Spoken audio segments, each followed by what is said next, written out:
بین احد من رسلہ، ہمارا سب پر ایمان ہے، لیکن اگر کوئی مسلمان عورت وہاں عیسائی کے گھر میں چلی گئی، عیسائی تو رسول اللہ مبارک کو پیغمبر ہی نہیں مانتے، ہمارے یہ جتنے بھی عرب شیوخ ہیں، ایک تحقیق میں نے پڑھی تھی،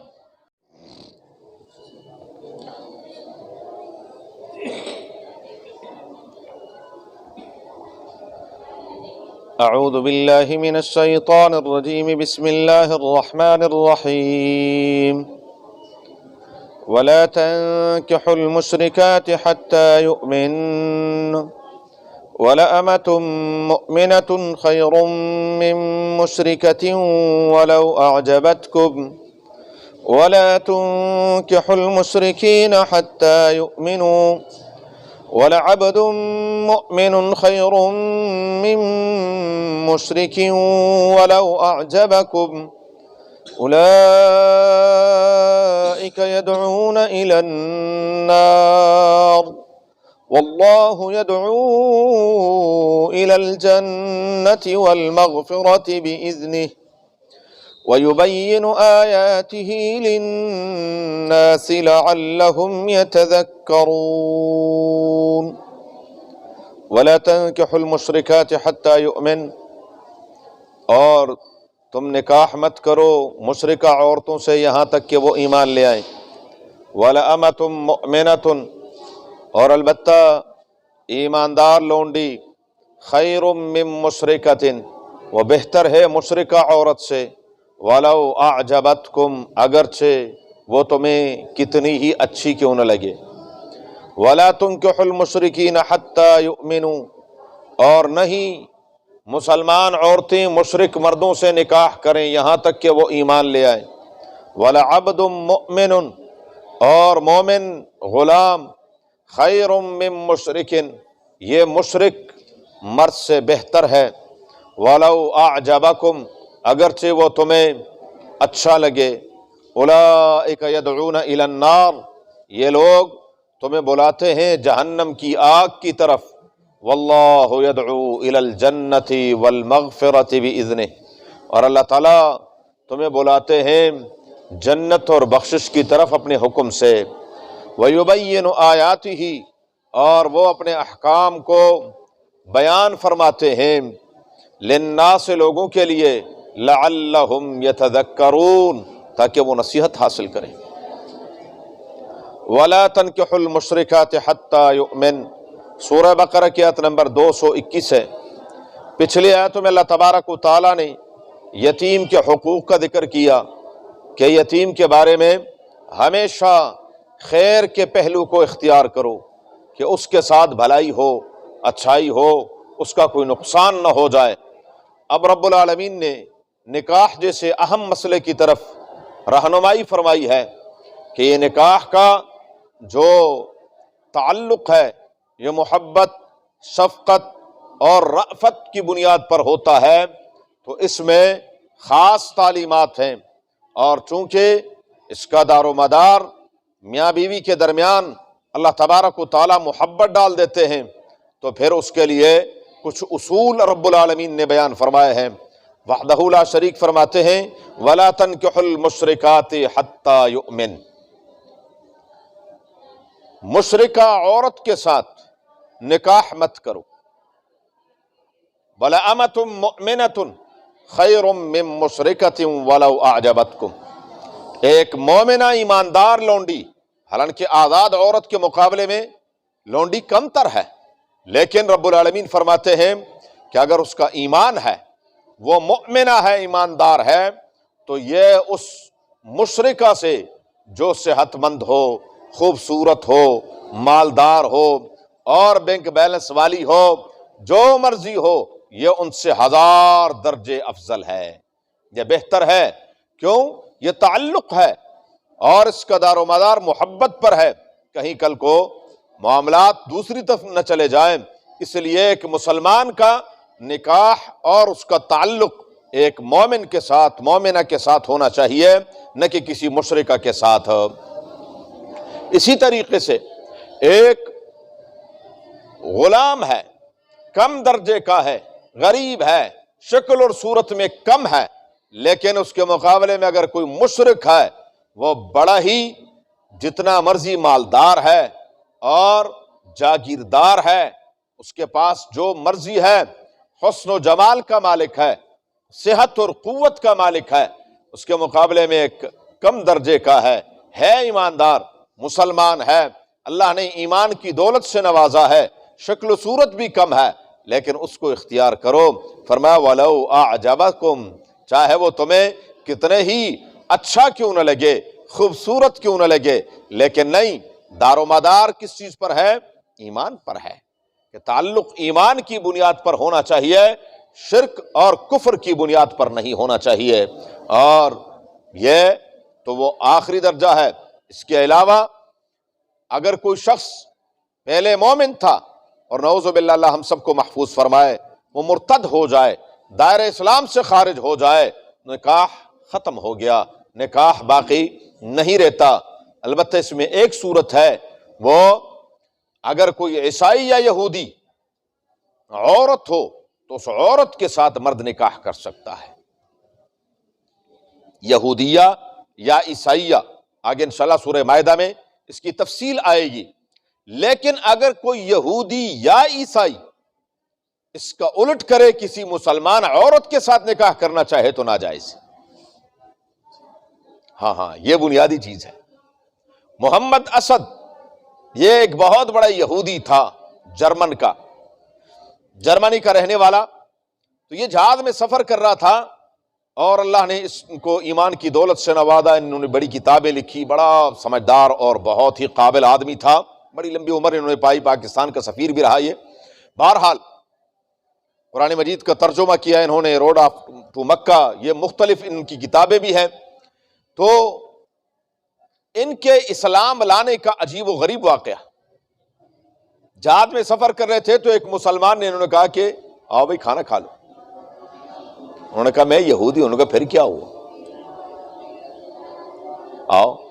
اب اس نے، یہ بڑے تیز لوگ ہوتے ہیں، ہماری کتابوں کا، تعلیمات کا انہوں نے خوب مطالعہ تو کیا ہوتا ہے، تو اس نے کہا یار اگر آپ برا نہ مانے تو میں آپ سے ایک سوال کر لوں۔ انہوں نے کہا ضرور کیجئے، بتائیے۔ انہوں نے کہا سوال یہ ہے کہ قرآن کریم میں آپ کی جو کتاب ہے اور آپ کا جو دین ہے وہ یک طرفہ فیصلہ کرتا ہے اور یہ زیادتی ہے۔ انہوں نے کہا کیا؟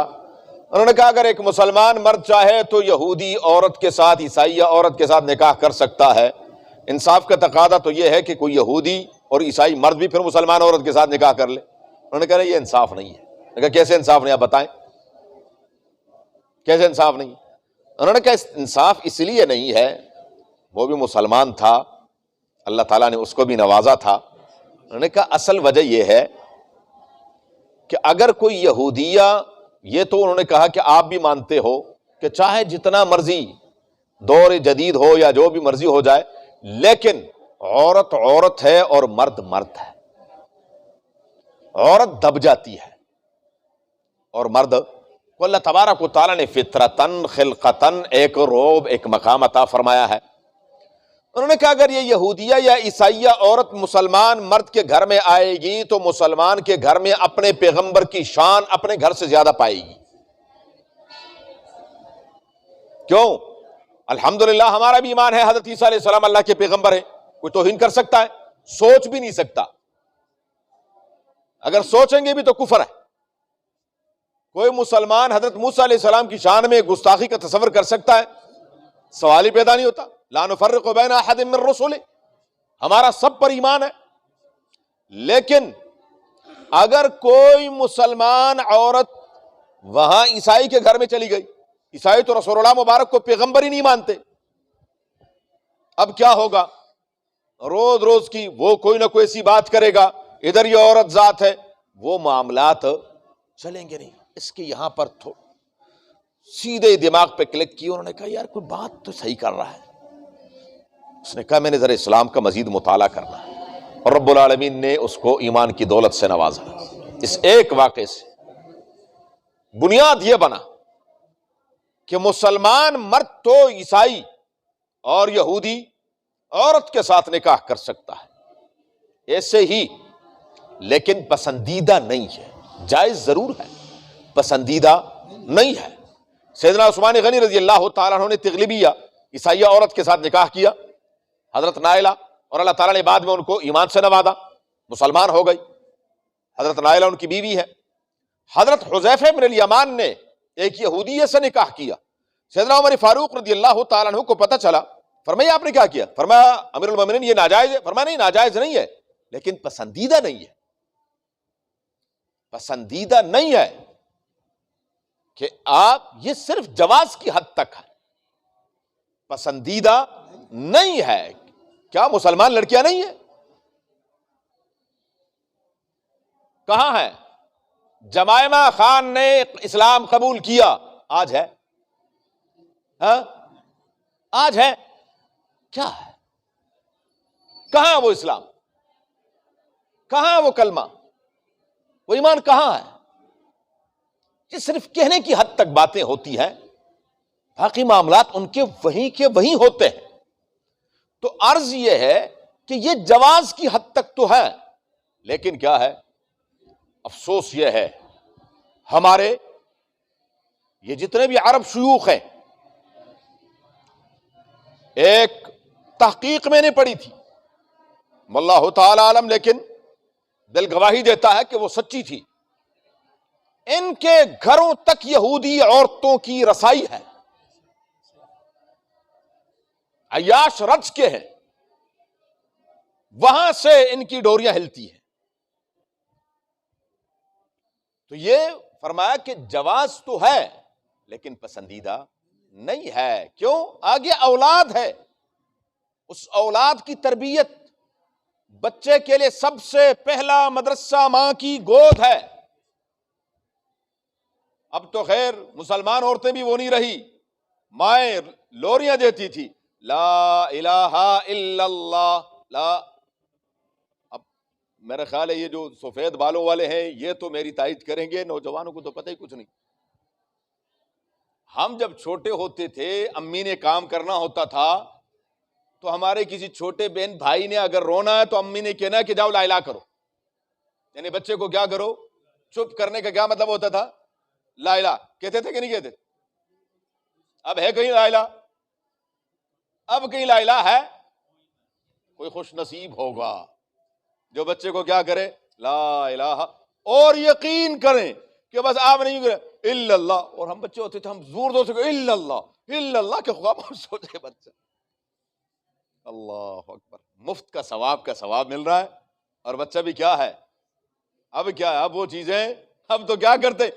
کارٹون لگا کے دو، بچہ رو رہا ہے، کیا کرو؟ موبائل دو کارٹون لگا کے، ابھی وہ خاموش ہو جاتا ہے. اللہ اکبر کبیرہ، کہاں سے کہاں پہنچ گئے، حد ہو گئی. تو ماں کی گود میں عرض کر رہا تھا کہ بچے کے لیے تو پہلا مدرسہ ماں کی گود ہے. جب بچے کو ماں نے پیار کرنا ہے اس کو کہنا بیٹا اللہ اللہ اللہ اللہ اللہ اللہ. رسول اللہ مبارک فرماتے جس بچے کا سب سے پہلا لفظ اللہ ہوگا اس کا آخری لفظ بھی اللہ ہوگا. اور دوسری حدیث ہے جس کا آخری لفظ اللہ ہوگا وہ سیدھے جنت میں جائے گا. اس سے بڑھ کر کیا ہے؟ اولاد کا مسئلہ ہے، نسل کا مسئلہ ہے، لیکن کیا ہے؟ اب ہمیں کیا چاہیے؟ ہاں جی، اب تو رشتوں کے لیے لوگ ذاتی مکان یہاں کرائے پہ دے کر کہاں جا رہے ہیں؟ ماڈل ٹاؤن جا رہے ہیں کہ وہاں پر لوگ آئیں گے اور کہیں ہم جی ہم کو عام لوگ نہیں ہیں، ماڈل ٹاؤن میں رہتے ہیں، 3-4-6 مہینے کے لیے گاڑیاں بھی 2-4 کرائے پہ لے لیتے ہیں. یہ رشتے پھر بعد میں چلتے نہیں ہیں. یہ ظاہری کیا ہے؟ اللہ معاف کرے، احسانی. یہ دیکھیں بچے کے اندر دین اور اسلام کتنا ہے. اب اسی چیز کو دیکھتے ہیں تو کہیں مرزائیوں کے ہاں پھنستے ہیں اور کہیں شیعوں کے ہاں پھنستے ہیں، کہیں بے دینوں کے ہاں پھنستے ہیں، اور پھر بعد میں کیا کرتے ہیں؟ ہائے کیا کریں جی، پھنس گئے جی. اب بچی دے دی ہے، 1-2 بچے اولاد ہو گئی، کیا کریں گے؟ نہ چاہتے ہوئے بھی اب اس رشتے کو کیا کرنا ہے؟ لے کے چلنا پڑتا ہے، جو مرضی ہو. یہ تحقیقات پہلے ہونی چاہیے کہ ہاں جی بچہ نمازی ہے، 5 وقت کی نماز پڑھتا ہے، جو اللہ کا مطیع اور فرمان بردار ہوگا انشاءاللہ اس کے گھر میں بے خیری نہیں ہوگی، خیر ہی خیر ہوگی۔ بہرحال فرمایا وَلَعَبْدٌ مُؤْمِنٌ خَيْرٌ مِّن مُشْرِكٍ وَلَوْ أَعْجَبَكُمْ أُولَٰئِكَ يَدْعُونَ إِلَى النَّارِ۔ کیوں؟ یہ مشرک لوگ، یہ نجس ہیں، ان کا اور مسلمان کا آپس میں کوئی تعلق بن نہیں سکتا، یہ جہنم کی آگ کی طرف تمہیں بلاتے ہیں۔ اور واللہ یدعو الی الجنت والمغفرۃ باذنہ، اللہ تعالیٰ چاہتے ہیں میرے بندے جنت کی طرف آئیں، گناہ تکلیف کوئی لغزش ہو گئی ہے بخشش کی طرف آئیں، وَيُبَيِّنُ آیاتہ للناس، اور وہ کھول کر بیان کرتا ہے پروردگار عالم احکامات کو لوگوں کے لیے تاکہ نصیحت حاصل کریں، کہیں غلط راستے پر چل کر اپنے آپ کو تباہ و برباد نہ کر دیں۔ وَيَسْأَلُونَكَ عَنِ الْمَحِيضِ، مزید مسائل ہیں انشاءاللہ جن کے لیے۔ الحمدللہ رب العالمین والعاقبۃ للمتقین، والصلاۃ والسلام علی سید الانبیاء والمرسلین وعلی آلہ واصحابہ اجمعین۔ اللہم ارحمنا بالقرآن العظیم، اللہم ارحمنا بالقرآن العظیم، اللہم ارحمنا بالقرآن العظیم واجعلہ لنا اماما ونورا وہدى ورحمة یا رب العالمین۔ اللہم ذکرنا منہ ما نسینا وعلمنا منہ ما جہلنا وارزقنا تلاوتہ آناء اللیل واطراف النہار واجعلہ لنا حجة یا رب العالمین۔ اللہم نور قلوبنا بالقرآن وزین اخلاقنا بالقرآن ونجنا من النار بالقرآن وادخلنا الجنة بالقرآن۔ اللہم حصل مرادنا ويسر امورنا بجاہ حبیبک المصطفیٰ ونبیک المرتضی صلی اللہ علیہ وآلہ واصحابہ اجمعین برحمتک یا